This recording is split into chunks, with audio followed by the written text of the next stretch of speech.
Yo, what's up, man? We live? Yeah, we live, man. We live. I ain't do my theme music today. Y'all saw that? Normally I come on here with my theme music, but I ain't putting no theme music on it today.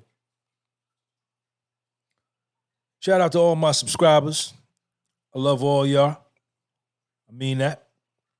I may not know you personally, individually, but you have a certain place in my heart.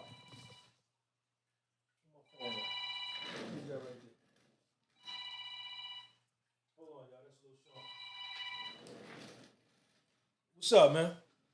Hello? What's going on? Good. You all right? Yeah, I'm just cleaning the room. Okay. I'm live. I'm on my live right now. You on my live on the podcast with Soul? Not yet, but I might get on there. Just watch. All right, so I'm on there now. So I'm talking. I'm live. So I'm gonna call you when I'm done. Okay? All right. All right. Y'all know who that was. This is live. Y'all know exactly who that was. Astigmatism in my soul. I said astigmatism in my soul. I may not know you individually per se, but that doesn't mean I don't love you. I love you guys in the sense that you guys do a lot for me. You all tell me all the time I do a lot for you, but in all actuality, you guys do a lot for me. LL, Christopher Lee, Dillio 7. Hit that like button, y'all. Y'all probably already did. Thank you. You do a lot for me. And I never knew that I was going to have this kind of relationship with you guys. I never sought this kind of relationship. I wanted money from this thing. That's what I was interested in. I'm a capitalist by nature. I'm an entrepreneur by nature. I'm a nigga that get money. That's what I do. So that's what I wanted from this.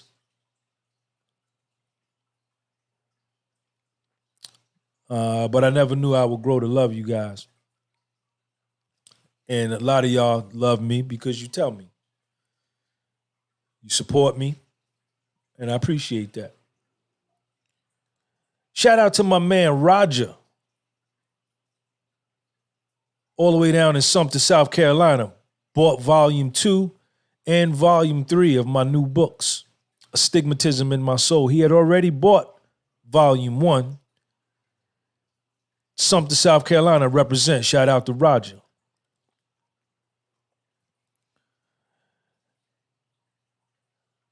I look good.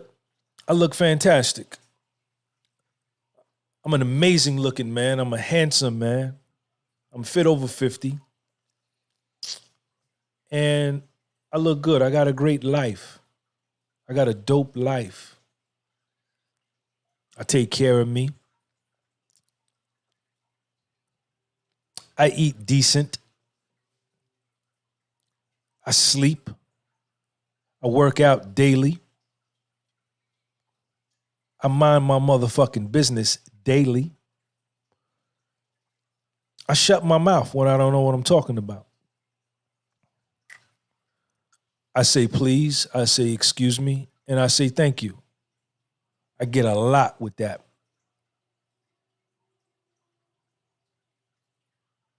I show respect first to see if the respect is going to be reciprocated back to me. If it is, I love it. If it's not, fine. Then I don't give you no more respect. So we even. You don't win.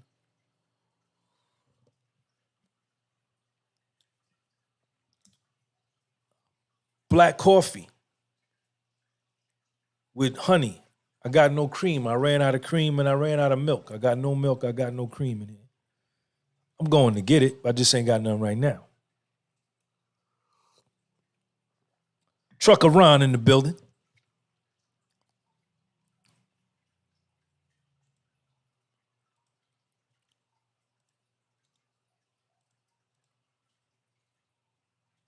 Subscribe to the Patreon channel with Soul. There's the link. I'm going to pin it at the top. Thank you in advance. LL says I'm saving lives.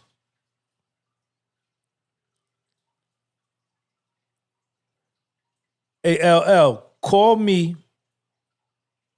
You're going to order the 3 books off the website? If you call me, LL, at 862-333-6878, and you buy all 3 direct, or even if you do it through the website, I'm going to send you a free t-shirt. So I need to talk to you anyway so I can get your size. If you buy all 3 of my books,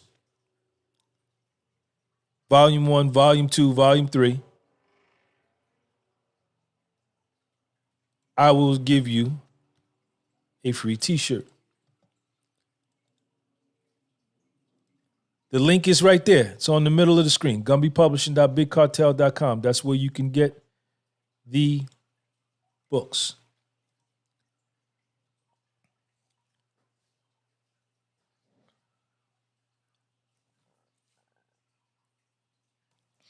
I said astigmatism in my soul.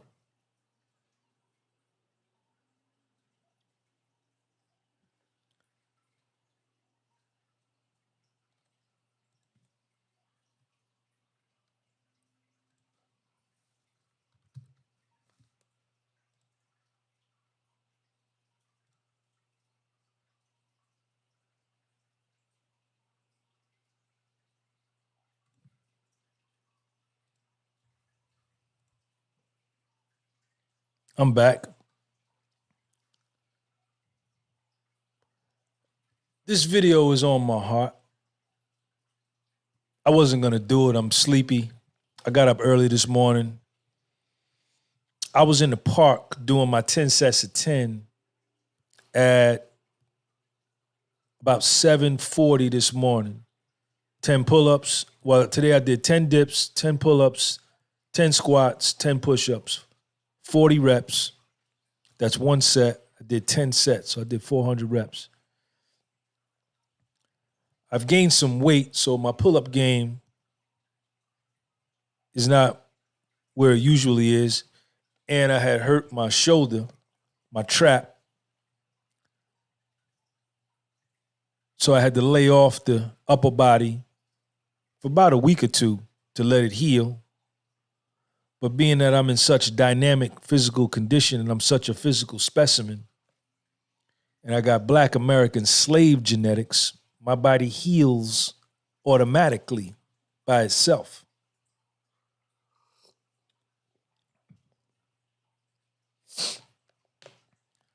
September the 4th, 2021 is 3:30 in the PM. You live on the podcast with Soul. This is Sean G. Share this link. Hit that like button. Thank y'all. Y'all come on in. It's 10 of y'all in here. Thank you for coming through. I appreciate you. To the young dudes in their 20s, play the tape all the way through to the end. Play the tape all the way through to the end. Think long range, not instant gratification. And I say this, I make this video. Share this link, y'all. If you in your 20s, share this link with 2 of your homeboys that you go to the skate park with. Share this link with 2 of your homeboys you smoke weed with. Share this link with 2 of your homeboys you go to college with. Share this link with 2 of your homeboys you go to school with. Share this link with 2 of your homeboys you go get honeys with. Share this link with 2 of your homeboys you chill with if they in their 20s. You got to play the tape all the way through. And this video is on my heart. I said astigmatism in my soul. Because I'm disheartened.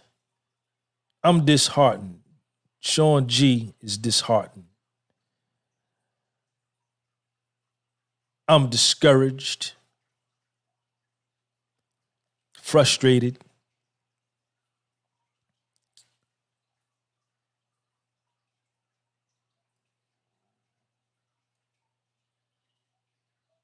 Cynical, all of that. And you probably saying, Sean, why? I said astigmatism in my soul. If you listen, I'm going to tell you.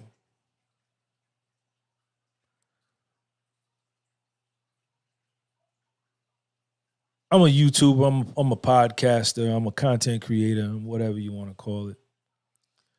I got a YouTube channel that's got 80,000 subscribers, 81, something like that. I don't know, something like that. That's shadow banned, that's censored because I spoke on something that was on my heart that was contrary to what the platform,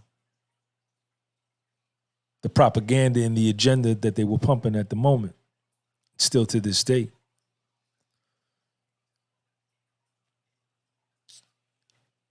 And I supported a candidate in an election that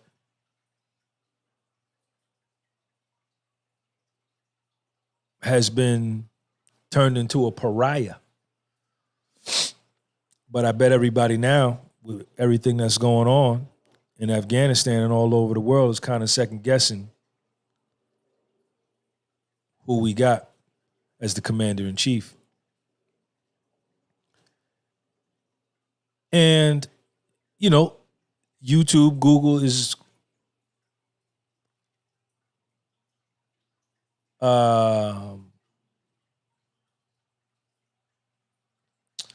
they are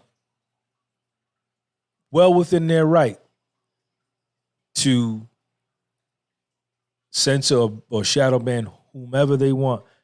It's a private company. This is not a government entity. You cannot come on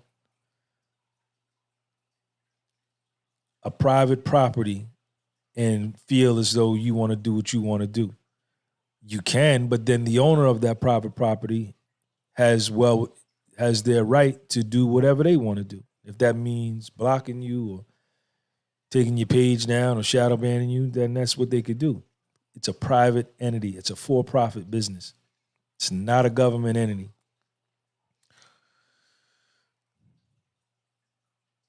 A lawsuit is currently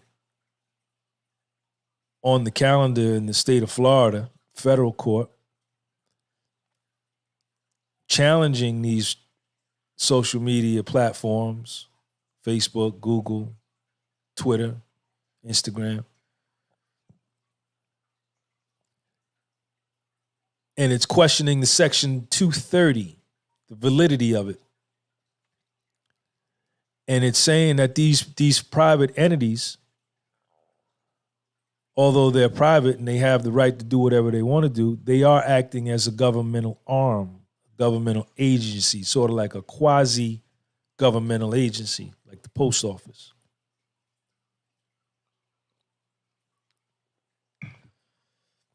So I'm discouraged.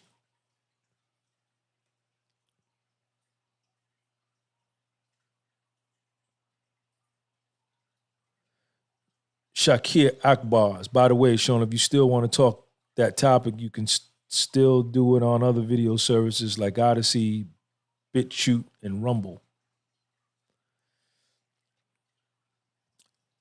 And so it's disheartening to me, right? My monthly revenue, I used to make about I used to get a check from Google every month for probably about $5,000 a month, $4,000 to $5,000 a month before I got shadow banned. That was when I had about 70,000 subscribers. Since they shadow banned me, my revenue has dropped down to around $1,500 a month or less, because they don't. I got over 3,300 videos, and they don't show none of my popular videos anymore. And any video I put up where before I got banned, I would get 3,000, 4,000, 5,000 views. I would get 1,000 views in an hour. 5,000, 10,000 a day. Now I'm lucky to get 1,000 in a day. But like I say, that's fine. They could do what they want to do. It's their life. It's their business, their platform. I'm just what do they call it? A paid partner. YouTube partner program. I'm just a partner. So I dig that. And that's fine. You know, I got my Patreon channel. I got the podcast channel here that I do. This channel hasn't been shadow banned. You know, I get super chats here. That kind of makes up. I get a lot of, I sell some shirts and hats. So I make enough money to pay my bills every month. And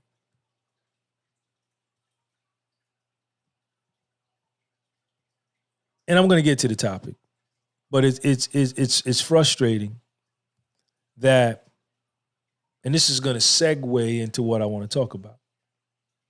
Y'all check out my vocabulary. I got the dope vocabulary. Fitness green.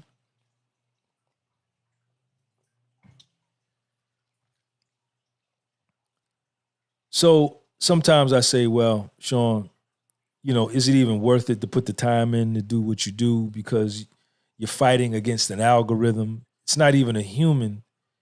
It's like once they put that little check mark next to your name, they put like a governor on your account. You know what a governor is? Like if you take a governor, like a lot of rental car companies will put a governor on their motor in all of their rental cars. And they'll set that governor for 90 miles an hour. So that car cannot go 91 miles an hour and up. It'll go to 90 miles an hour and that's as fast as it'll go. It's called putting a governor on it. They used to do that back in mopeds back in the day, in the 80s, when I had a moped, or if you got a motorcycle. You put a governor on something, you limit, it's a cap. And once they put a cap on your account, no matter what you do, you know, you're only going to be able to go so high, right? And, you know, the frustration for me comes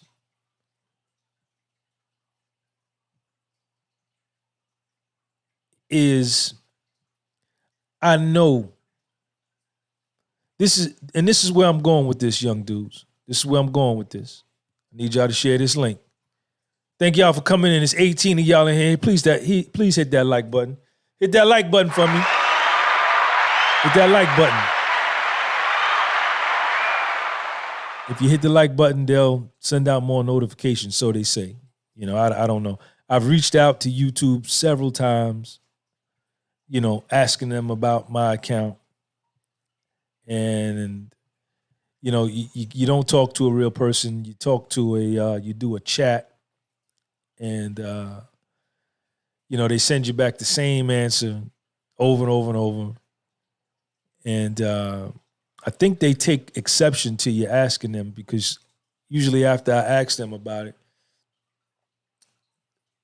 my views go even lower and my subscribers stay stuck even more. So, but one thing I've learned, one thing I don't do is I don't identify my YouTube channel performance with my identity. I don't equate my YouTube views to my self-esteem. I don't link my YouTube subscribers to my self-confidence. I don't marry my YouTube views to my self-perception and my self-love. You know, because I know that, you know, my content is hands down, head and shoulders above. I can go with anybody. My content could go with anybody. So I don't do that, you know, say like, well, damn, you know, my content is no good. No way. I know my content is still dope.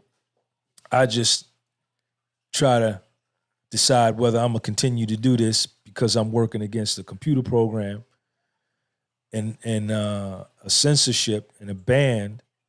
And I'm saying, like with Sean, you know, a cap has been placed on your big YouTube page. So what's the point?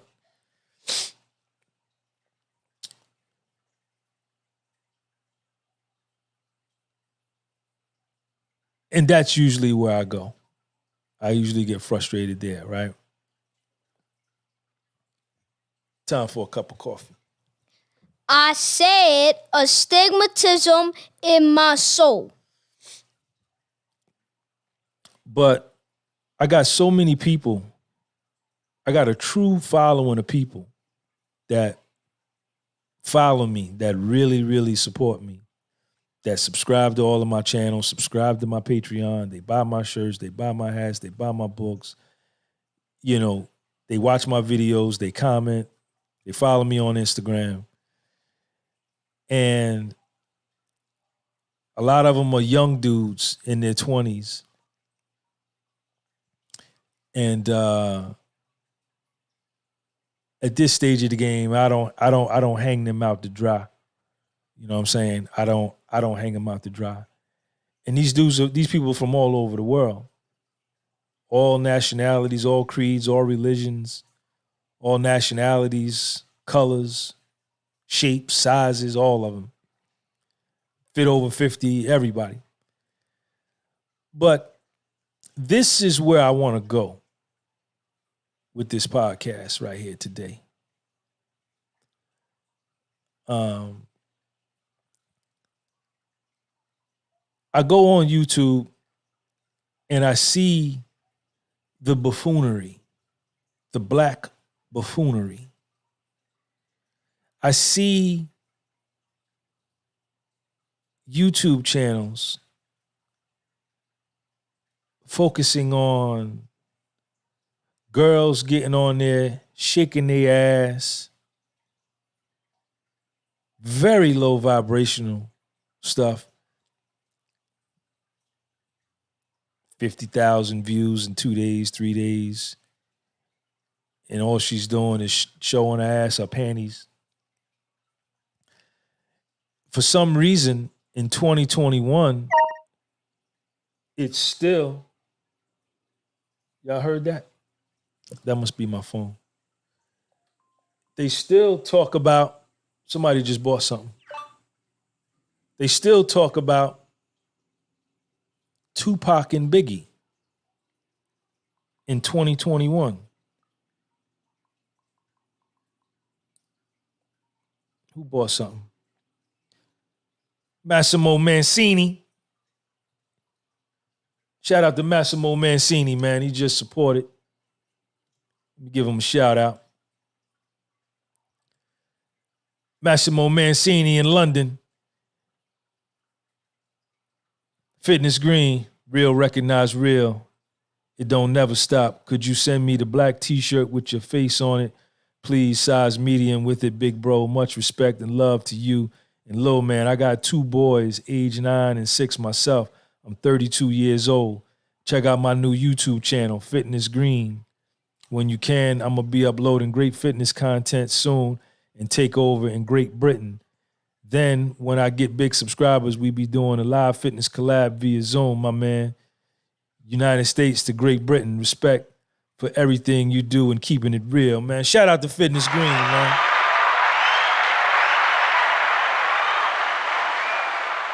I need y'all to go on the YouTube channel, Fitness Green, and subscribe to my man's channel. He just bought all 3 of my books, so we're going to support him.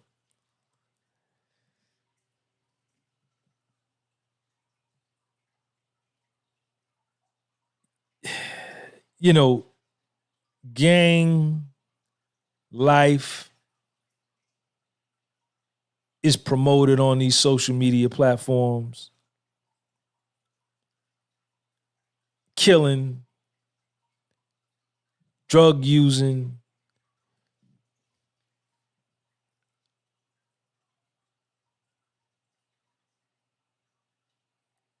and not to say that we shouldn't, all topics should be addressed.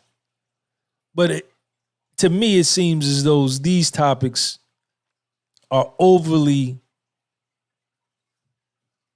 celebrated, overly congratulated.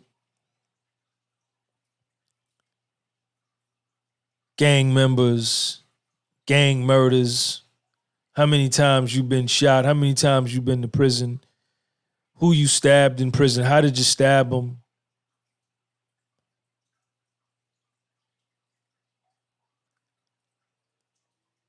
You know, and I look and I say, Sean, and I see the views that these get. They get hundreds of thousands of views, millions of views. And then I say, Sean, you know, social media ain't the place for your message, for your content. You know, people are being programmed and geared to, and being programmed to be attracted to and drawn to bullshit. You not coming with none of that. You trying to tell a motherfucker what it is. And you come from that world. Been involved in drug addiction. I sold drugs, been to jail, been to prison, got out.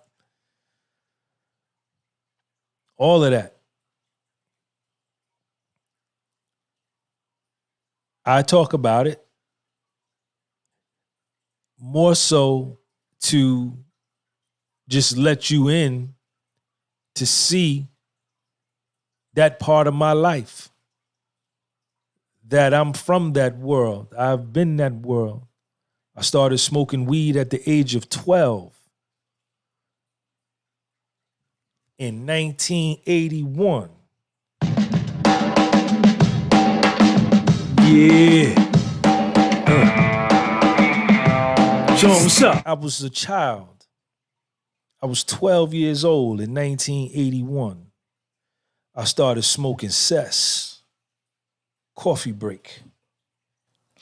I said astigmatism in my soul. It's 31 of y'all in here, and I only got 19 likes. That's fucked up. I was a child, and I started smoking weed at the age of 12.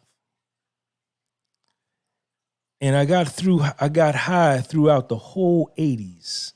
I got clean from drugs and alcohol in 1990. I haven't had a drug or a drink. I don't drink, I don't get high. I ain't even had a sip of beer in over 30 years. But the whole 80s, my whole 80s, I was high as a kite. I smoked angel dust. I used to get dusted. I used to trip off of mescaline, LSD. I sniffed blow. I smoked crack.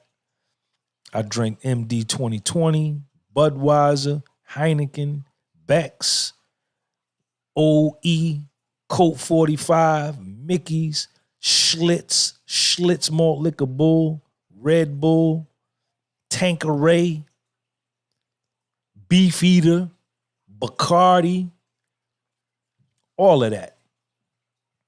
I'm a part of that. I know what that is personally. I didn't read it in no book. I lived that shit. And I share those types of things with y'all just to let you in and take my clothes off and be butt naked with y'all. I just be super honest, fanatically honest with you so you can trust me. That's why I do that. And I'm not ashamed of my life. I'm not ashamed of my life. I love my life. I'm dope. I'm dope. I'm fly. I look good. I get pussy when I on a regular, when I want it. I'm healthy. I got money. I got a car. I got a son. My son is healthy. Strong, looks like me, got my name. It's two of me. It's two of me. So that's why I tell y'all those things. But I go on social media and I see that, you know, the crate challenge is the new craze. The crate challenge. Walking over some milk crates. Buffoonery.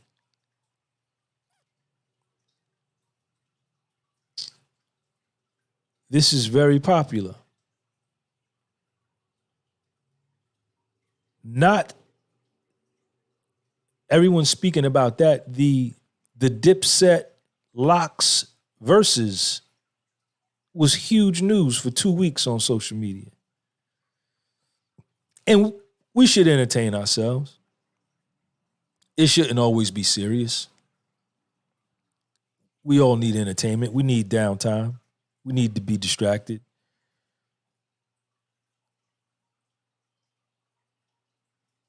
But the problem comes is when I'm overly distracted and I'm overly entertained.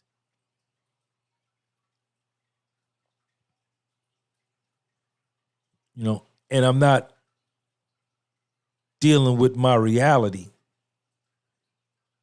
that my civil liberties have been restricted and are being restricted. And the noose is getting tighter and tighter and tighter. Nobody's speaking about that.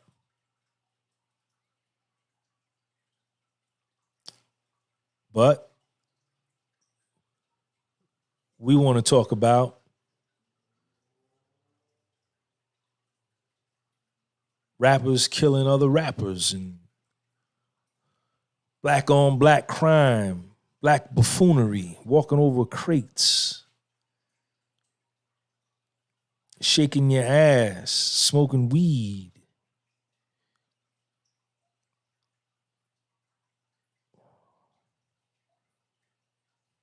Tupac got killed. Biggie got killed.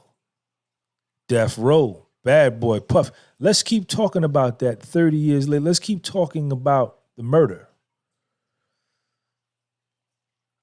Let's not talk about the G7 nations. Let's not talk about the World Bank, the Federal Reserve System. Let's not talk about China getting ready to annex Taiwan and America is the ally of Taiwan and going to have to defend it.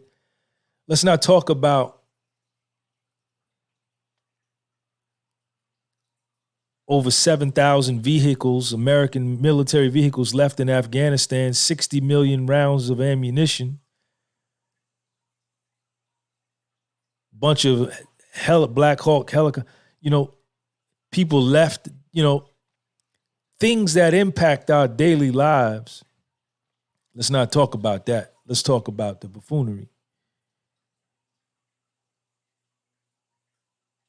And this is where I'm going with this with y'all young brothers, man. To my young white boys too, to my young Spanish boys, my young Asians, young Africans, young Latinos, young white, young whatever.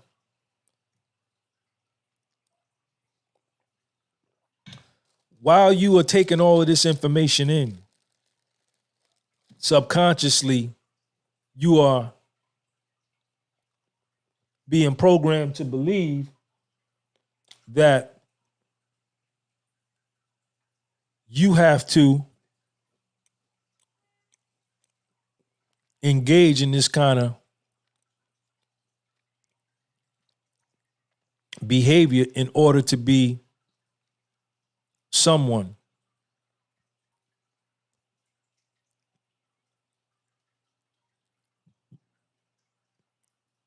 You're being conditioned to turn against yourself and try to be like a rapper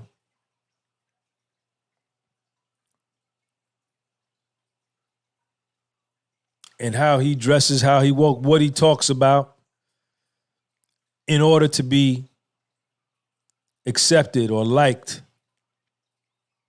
or paid attention to. And I want you to play the tape all the way through to the end. You got to play the tape all the way through to the end. And I know you probably can't see that far because you a young nigga. You can't see that far.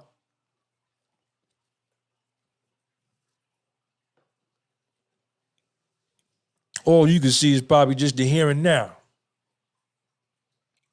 But let me tell you something, man, about that life.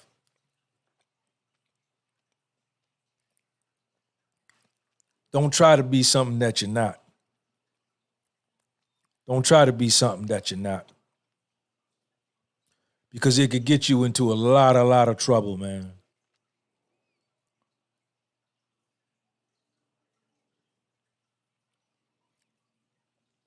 Big Truck, and I see you.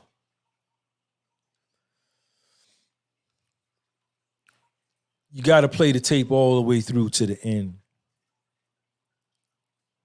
You know, it doesn't end well with a lot of what they're promoting on these platforms. And I need you to be able to decipher that and think long range and not be a victim to instant gratification.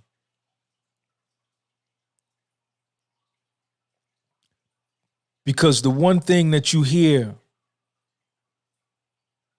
from all of the people, the dudes that are my age or just under me that survived their 20s and their 30s with the nonsense is that they're glad they survived it and that they know many people that didn't survive it, and they begin to look at it with a different discerning eye when they get into their late 30s, 40s, and 50s, and they see how stupid and useless it was, and how standing up for non-existent virtues and representing some shit, keeping it real, I'm a real nigga, is just another term for I'm trying to copy somebody else because I don't like me and I want to be acceptance. You got to play the motherfucking tape all the way through to the end. Got to play it all the way through. I said astigmatism in my soul. Man, what's up? These niggas is corny, man. They fake. They fake. These niggas is fake. They live in a fake life. You don't want to be like them. You don't want to be like them.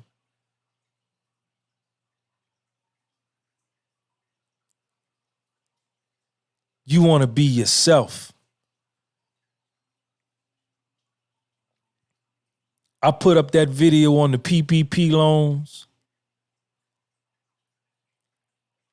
and people call me and they scared.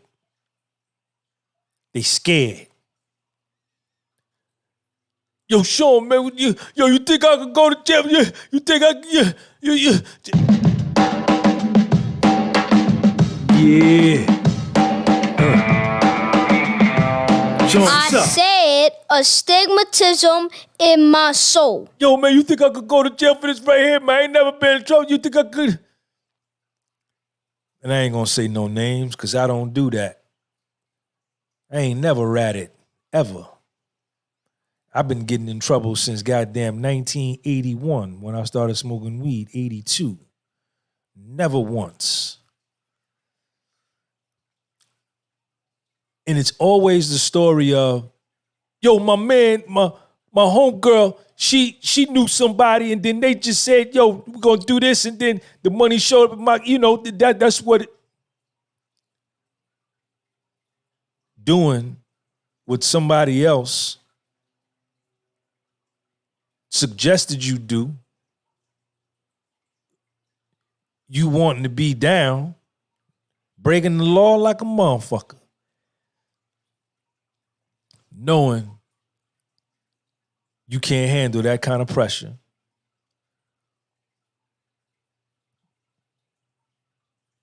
You trying to be other than who you are. Don't do that. Don't do that.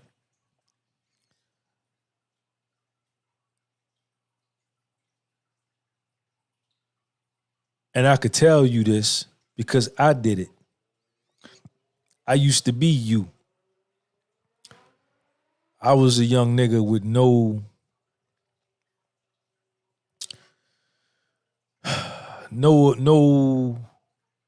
ability to draw any kind of boundaries on me. I was more influenced by the more I can make them laugh, or the crazier I can act, the more they'll respect me or the more they'll like me. Bad poker. Dumb. Sean G was dumb. Sean G was dumb. And I spent a lot of years trying to win the acceptance and approval of people that were beneath me.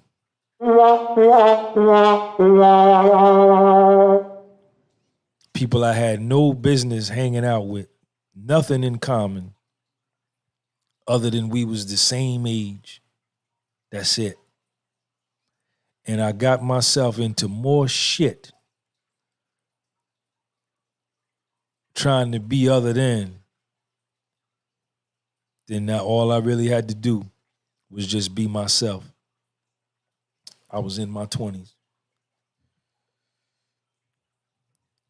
And you got to play the tape all the way through.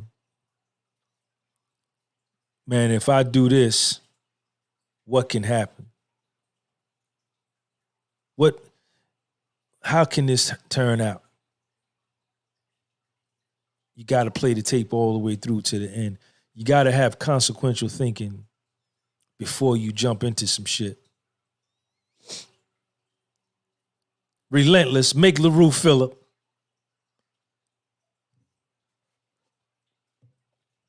You gotta think it all the way through.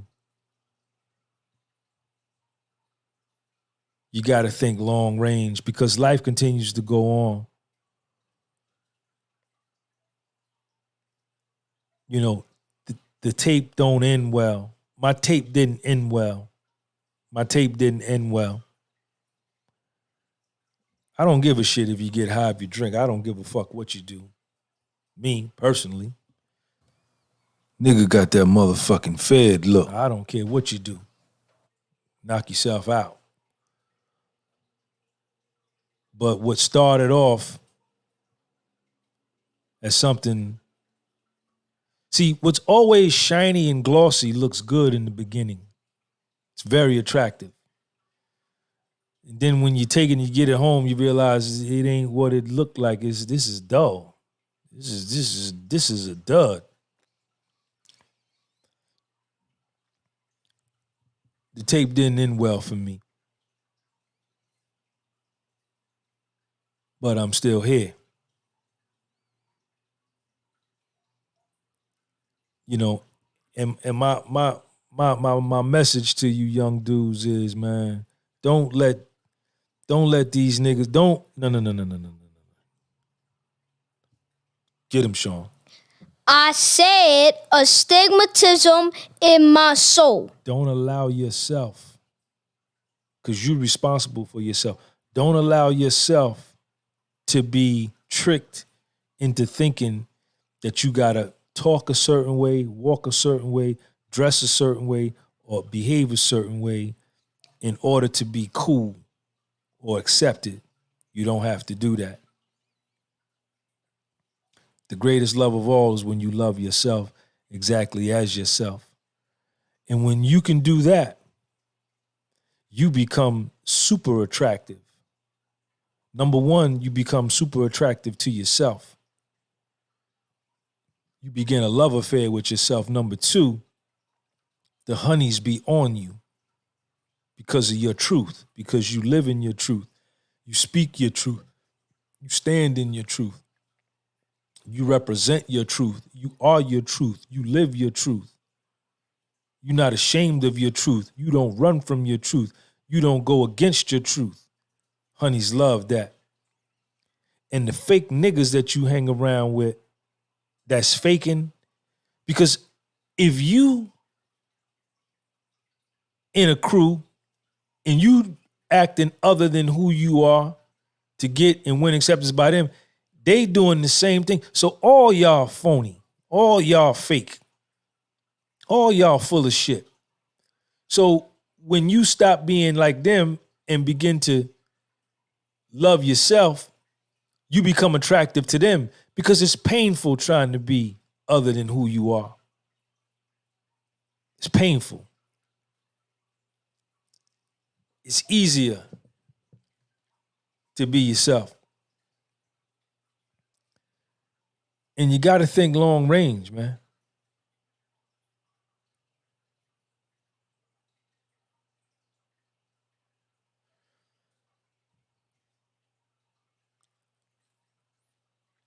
You know, you got to play the tape all the way through, man. You know, this world we living in, you got to think about what you do before you do it. You gotta think about what you do before you do it.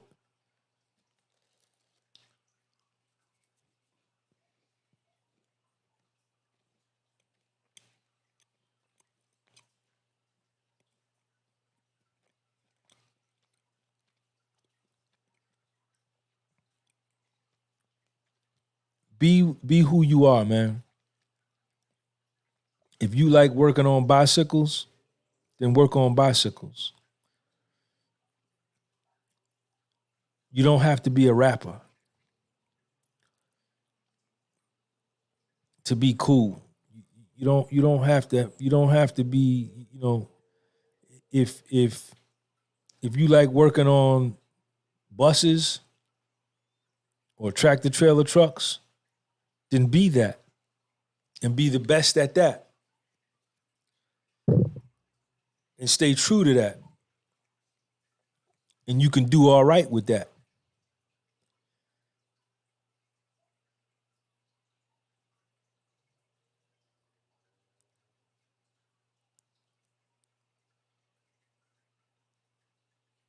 Got to play the tape all the way through.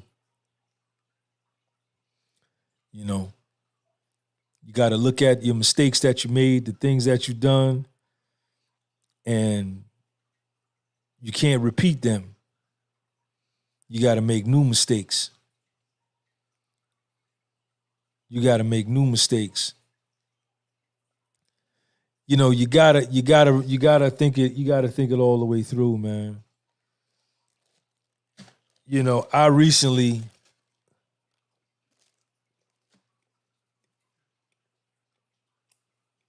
went through the same thing, man.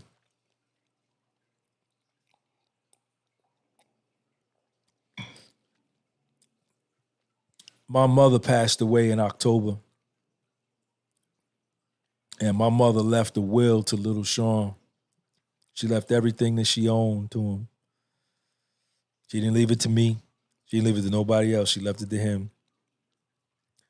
And before I can get down south, I live in Jersey. Before I can get down, my mother was in Georgia.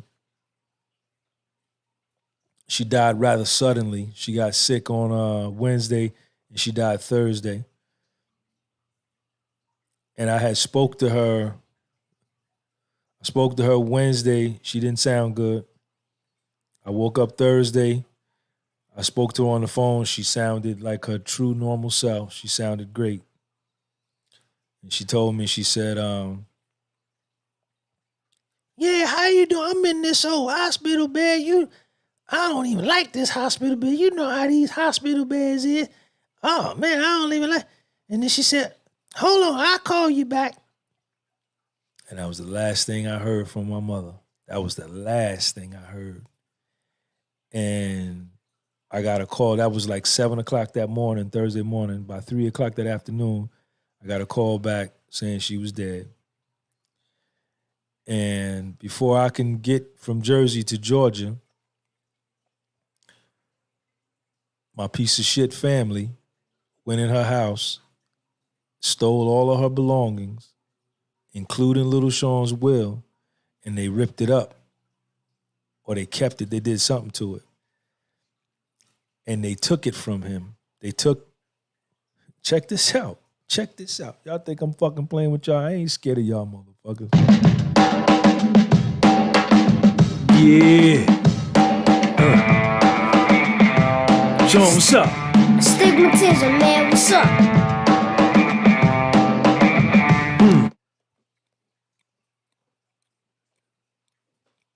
My mother, the woman that raised me,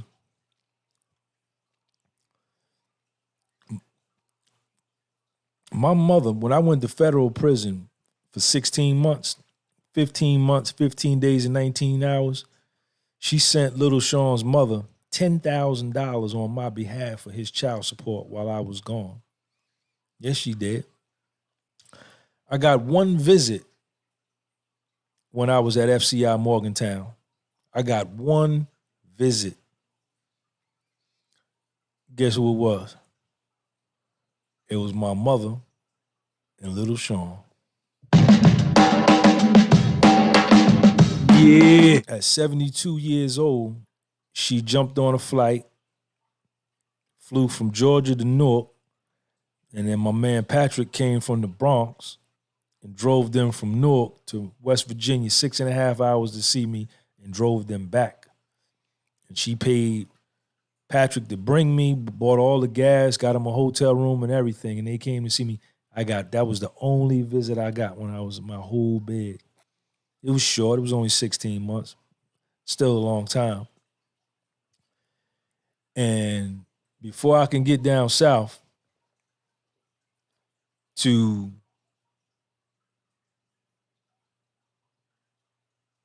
take care of my mother's affairs, they had went in the house. They took the will. So instead of everything going to Little Sean, everything got split, has to get split between me. My mother had 2 daughters. So I got 2 sisters. So me and my 2 sisters have to split everything. Right?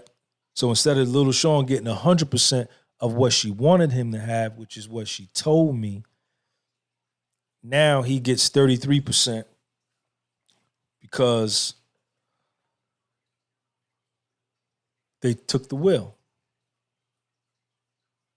Right? And her brother, my mother's half-brother, was the ringleader.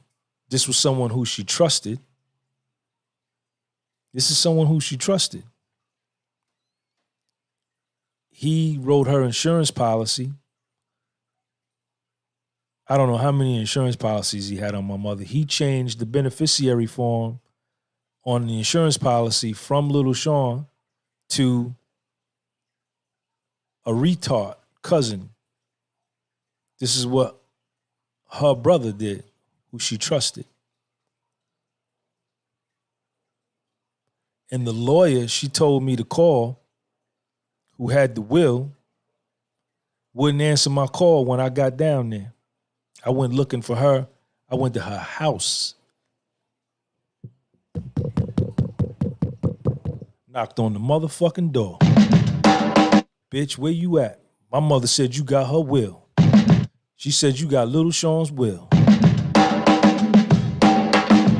Yeah.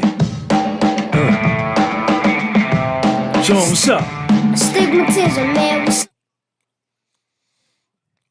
Couldn't find her.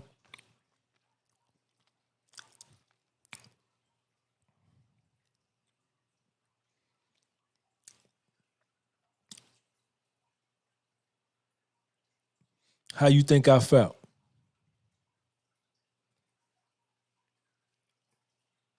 How you think I felt? What you think I wanted to do?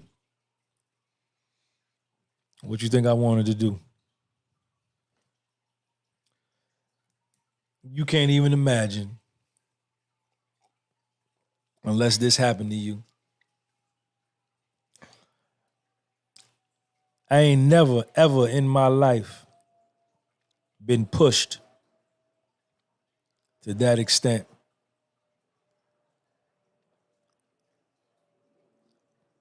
And what had happened was, I felt, this is my mother, leaving something to her grandson, a 77-year-old woman leaving something to a 9-year-old child, which is out of bounds off the rip. You don't fuck with old people. You don't fuck with children. That's out of bounds. That'll get your fucking head bust to the white meat. So that alone, then imagine the 77-year-old woman is your mother who raised you, and the 9-year-old child is your son who you raising. Imagine that.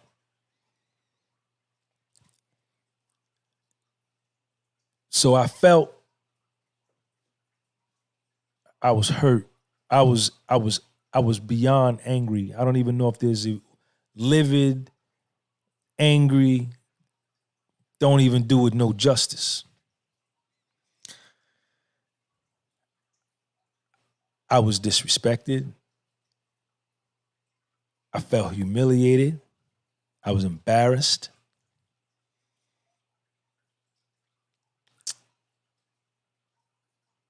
And I was beyond angry. And my first reaction, because that jail shit is still in me, I can go into my prison bag in a heartbeat. That's why I have to be very, very careful. And I had made a decision. I had made a decision that what I did was, when all of this happened,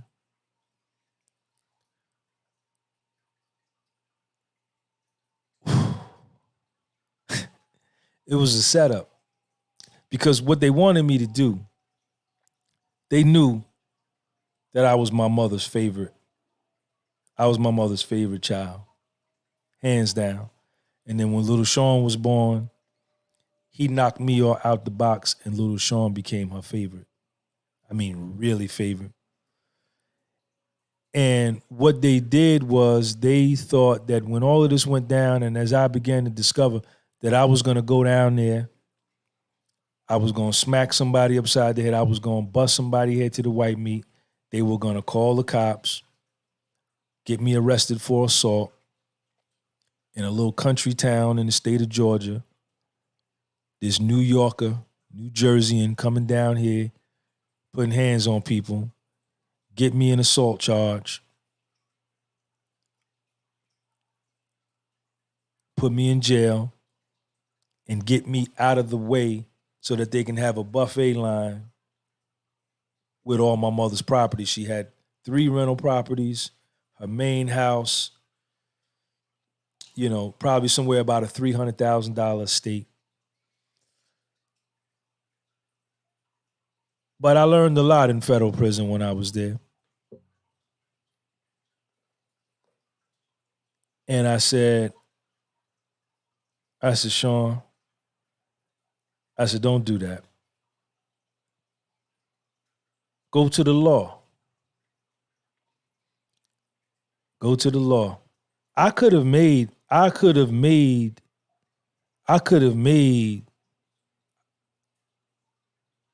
that will come to life. I could have made somebody put it in my hand. I could have made it happen. I could have went and put a pistol in somebody's mouth, and that will would have showed up.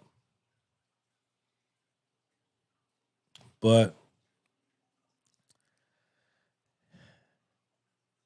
it seemed like the right thing to do. It felt like the right thing to do.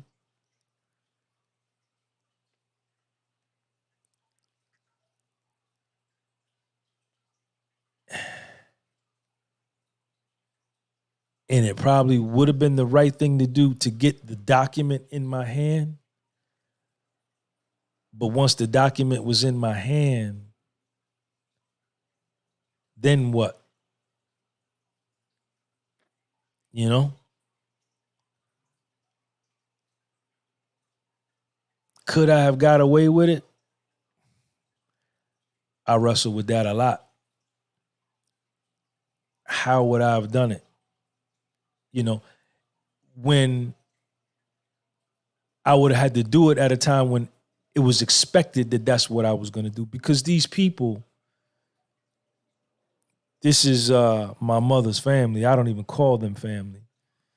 They know my background. They know my story. They know my background. They know it. So, you know,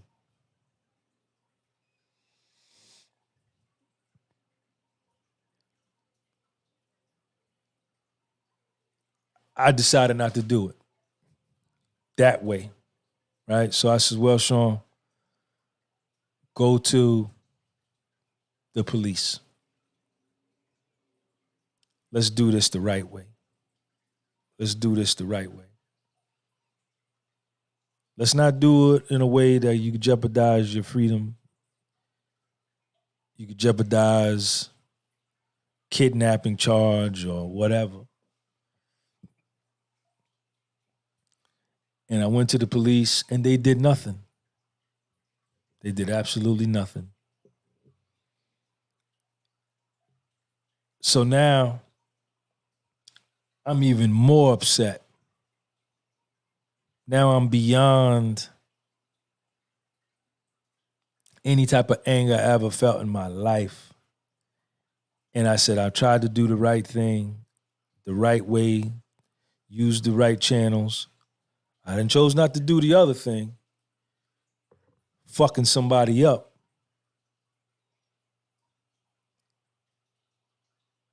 And it didn't work. So which made me think like I should have did it that way. So I come back to New Jersey and I'm wounded. I'm wounded. I'm wounded. I'm wounded in my soul. I'm wounded. I'm wounded. Like I had never been wounded before in my life. I'm so hurt and I'm so angry. Now I want revenge.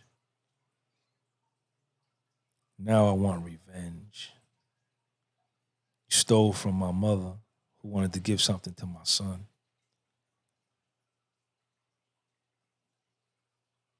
And when I was there, you fucking looked me in my face and you knew where that fucking document was and you kept it. You think I'm soft? You think I'm weak? You don't think I need to show you what the fuck I'll do to you. And I made up my mind. I made up my mind that that's what I was gonna do.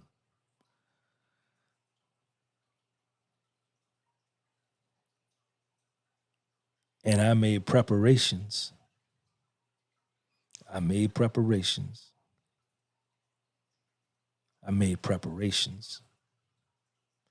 I was on my way. I wasn't thinking about little Sean. I wasn't thinking about me. I wasn't thinking about my mother. I was just on my emotions. They disrespected me. I need to show them I ain't no punk. I need to show them. I was on my way. I packed my bag. I was on my way.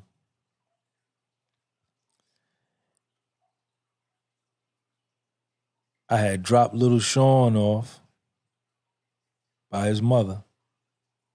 I had planned it. I said, when I drop little Sean off, I'm gone. I had filled the car up with gas. And Nino Brown 305 from Miami hit me back because I was putting the conference together down in Miami at the same time when all this went on. And I had emailed him to see if he would be one of the speakers on the show. And as I dropped little Sean off and I was getting ready to get on the Parkway to go to the Turnpike, he texted me back or emailed me back and says, what do you want Nino Brown to do? I pulled the car over. I called him. We spoke right on the spot. He says, I'll speak at your event. I said, okay. I sent him half the money right then. And when I sent him the money, I said, Sean, it was like my mother was reaching up from the grave and say, nah, Sean, put this conference on. Fuck them niggas. That's what she was telling me. Like she was laughing at me. She said, Sean, I always knew they wasn't shit. I just wanted to expose them for who they are. Put this conference on. So I didn't go. So I couldn't shake it. I couldn't shake the anger.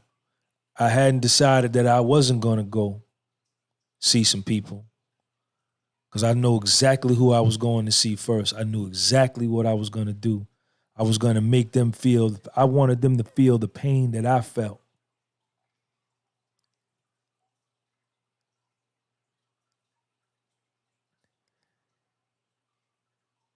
I didn't go that day, but I hadn't let it go. I just said, I'm going to go another time. About a week went by.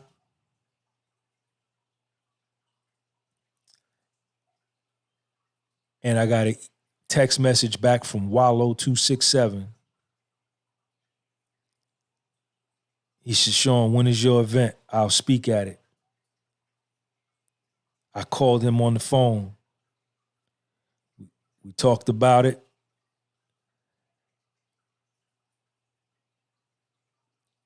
I was getting ready to go then. He said, I'll do it. So those were the two main speakers that I needed. I needed Wallow for his national presence, and I needed Nino Brown 305 for his Miami presence. And again, it was as if my mother was reaching up from the grave saying, now don't do that. Go on and put that conference on down there in Miami. Go on and do that. Don't worry about them niggas down there. I knew them niggas wasn't shit anyway. Yeah. Sean, what's up? Just go ahead and look after my boy baby. That's what she used to call little Sean, her boy baby. Look after my boy baby. No. Don't lose your head. Always keep your head around you. Always keep your head around you. When you lose your head, you done lost everything. Yeah. She was reaching up from the grave, and I can hear her telling me that And I can see her laughing at what they had done to her estate, saying, Sean, look at these niggas, man. Look at these niggas.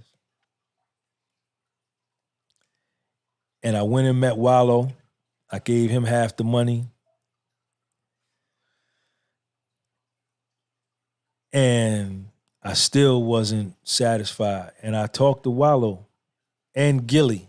I talked to Wallow and Gilly, the kid, down there in Philadelphia, about what was going on with me. And they, Wallow said, Sean, man, don't do it like that. Somebody killed my brother, man, but I forgave the killer. Somebody murdered my brother. I forgave the brother who murdered my brother. I couldn't understand that. I didn't want to hear that. I said, well, I'm different from you.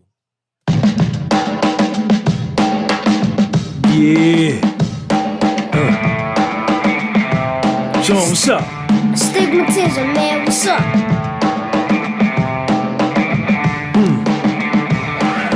Do anything.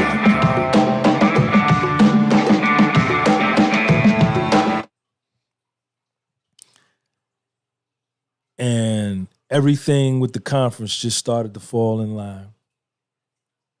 Everything. And the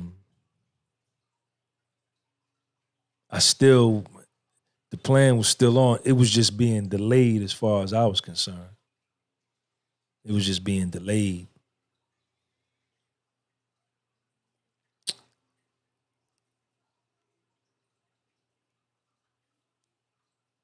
And let me tell you something, man. See, I already been a millionaire before. I had $1 million and lost it. I know what it feels like to wake up and look on your online bank account and see $650,000 in your stock trading account and see $275,000 in your checking account. I know exactly what that feels like. So they are lucky. The niggas that stole from my mother and my son are lucky that I had already been rich. So I'm used to money. So it wasn't even about the money for me, the $300,000 or whatever the estate was worth.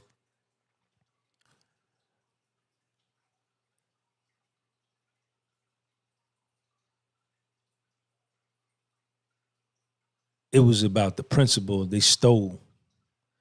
And I'm gonna fuck you up. I'm fucking you up. But imagine if I was a nigga that never been rich before.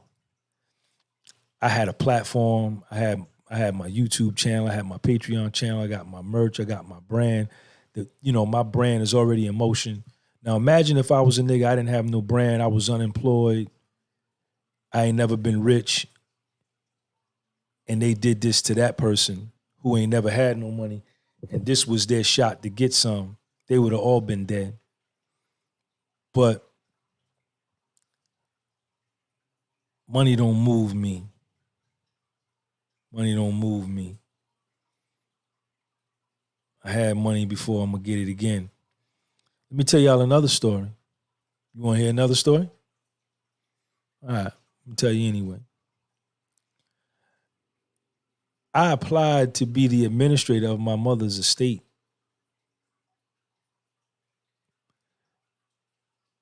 The judge said I needed to get a bond. I needed to be bonded. Check this out.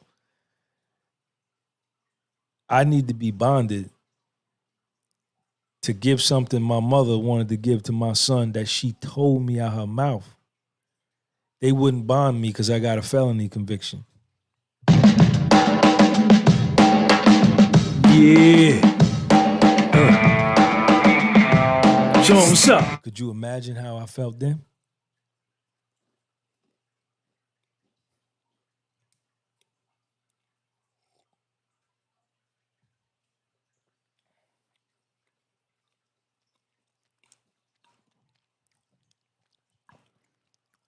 So,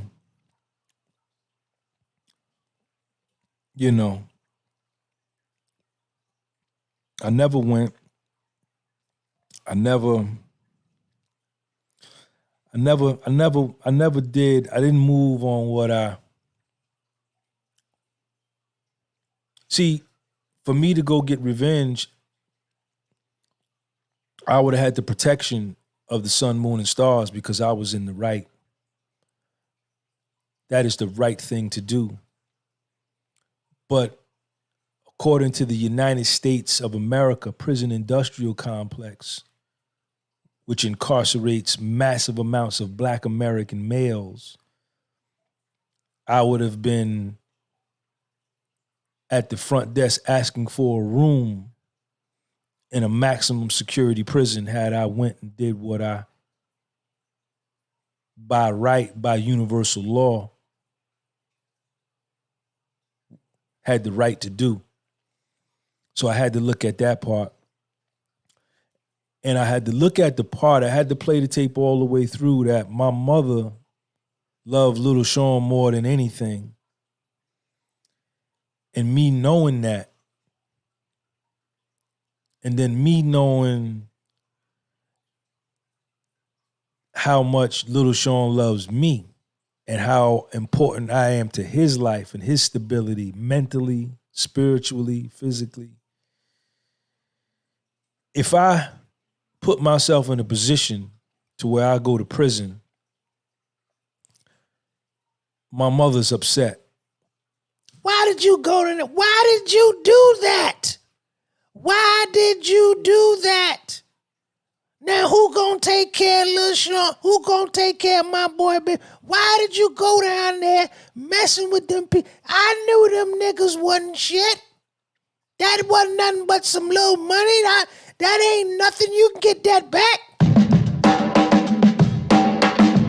Yeah. Sean, what's up? Stigmatism, man, what's up?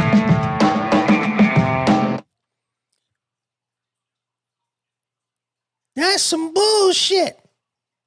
Now look, you in jail. You ain't got no YouTube channel. You ain't got no books. You can't sell no shirt. You can't sell no books. You can't write no books. You can't make no videos. You can't cook Lil Sean something to eat. You can't take Lil Sean to school. You can't teach him how to play baseball. You can't. You look at you. You fucked up. Yeah. Sean, what's up? Stigmatism, man, what's up? This is the shit that was going on in my, this was the war that was going on in my mind. My mother talking to me, reaching up from the grave, moving pieces on the chessboard for me and Little Sean to win. And the part of me with the anger problem, the Sean G with the bad temper, the Sean G with the anger problem, I'm ready to kill a motherfucker. Yeah. And can't wait to do it. Yeah. Sean, what's up? Stigmatism, man, what's up? I said astigmatism in my soul. Nigga got that motherfucking fed look. I said astigmatism in my soul. Yeah.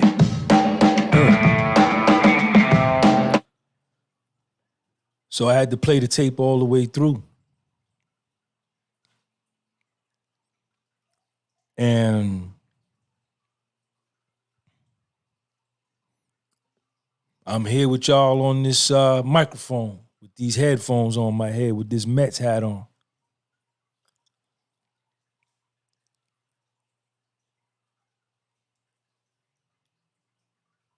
And I had to play the tape all the way through.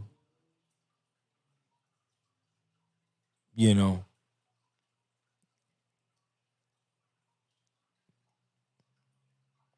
I probably could have gotten away with it. I had a dope plan. I planned it out. I was going to follow the plan. But you know, I had to think long range, you know. I don't never got to deal with them people again. They've been exposed. I exposed them to the whole town they live in. They know they's pieces of shit. Everybody in that town know they pieces of shit.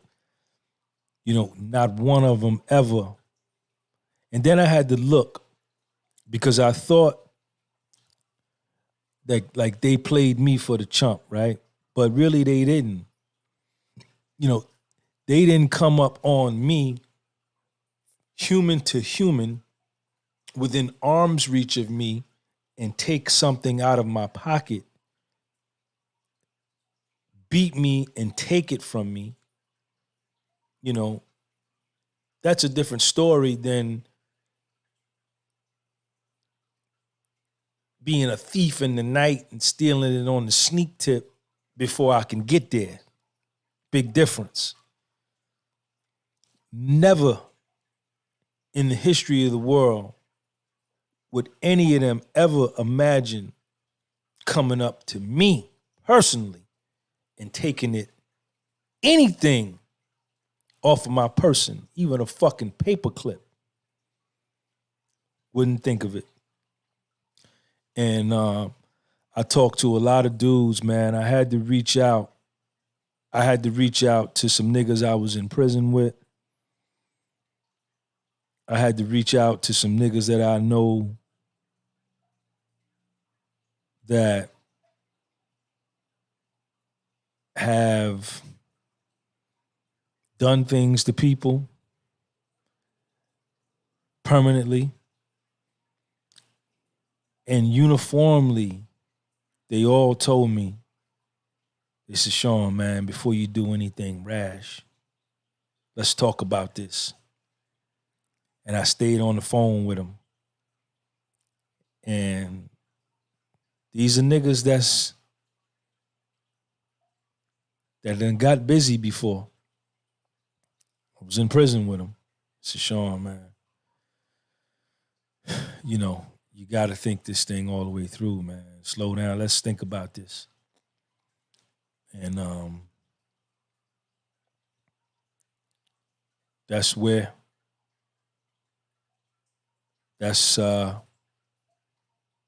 you know, they talked me down. You know, they talked me down. And, you know, I'm okay. You know?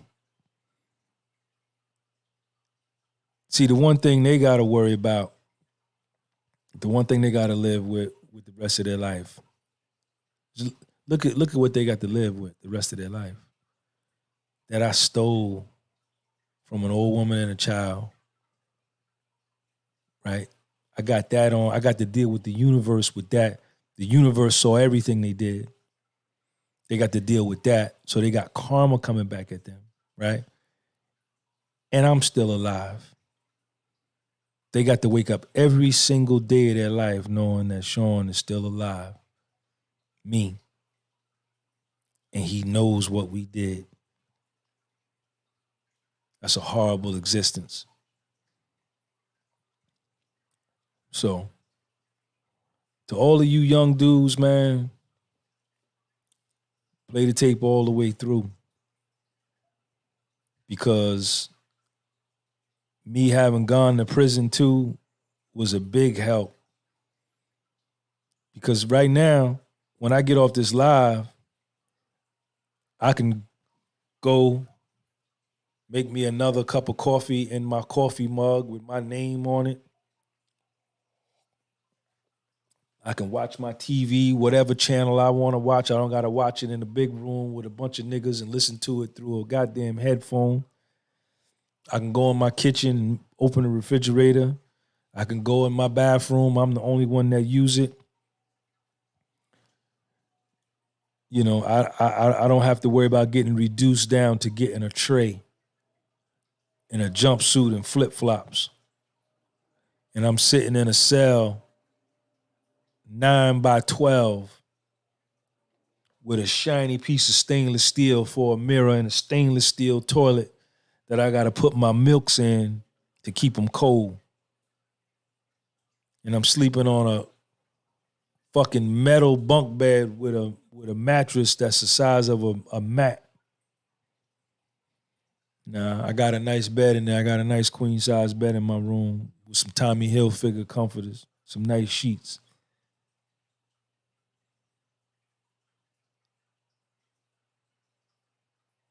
So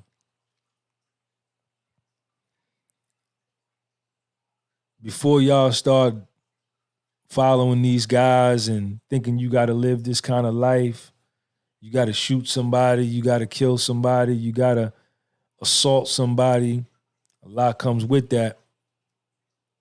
A lot comes with that. You know, play the tape all the way through. Think long range. Don't worry about instant gratification.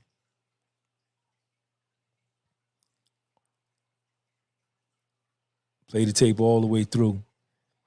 And you cool just as you are. You cool just like you are. And I love you just like you are. And if I can turn away from something like that,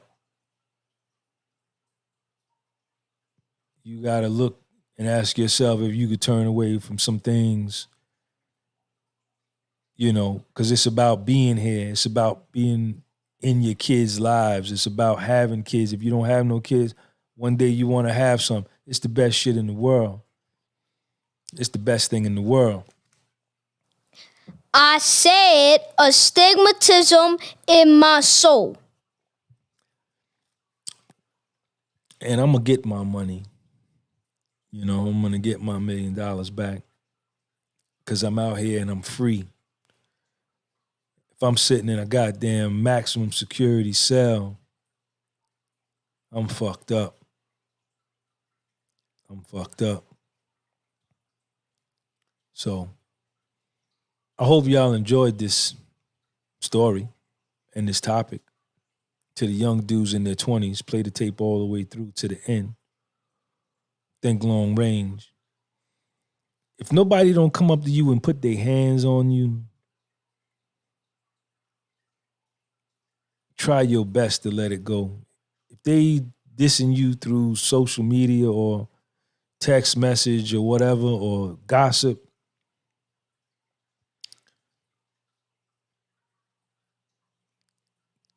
that shows their true level of commitment to what they're saying against you. If they was really committed about saying something against you, or they would come say it to you. Right to your grill. Right to your face. And they would put their hands on you. If they don't do that, man, don't even sweat that shit. Don't even worry about that.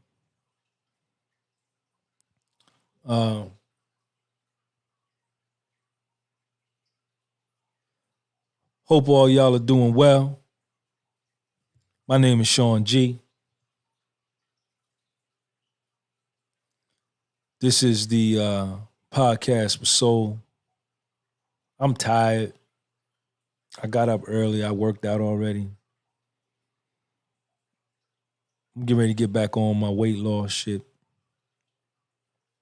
I hope y'all got something from the story. Appreciate all of y'all. Fitness Green, Make LaRue Phillip, Happy Life, Game for Sale, Relentless Vic, Trucker Ron, HL, Big Lou, Brian 4-3, Christopher Lee, everybody in here, Bink, the whole crew, man. Hey, man, y'all share this link, man. Let me get up out of here. Peace.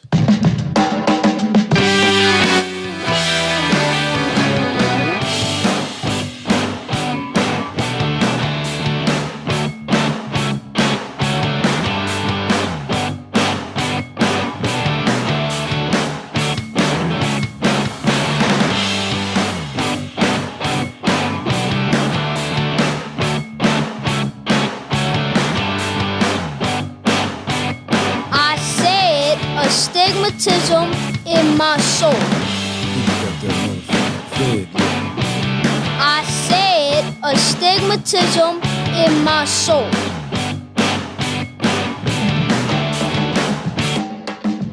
Yeah. Show 'em what's up. Astigmatism, man, what's up?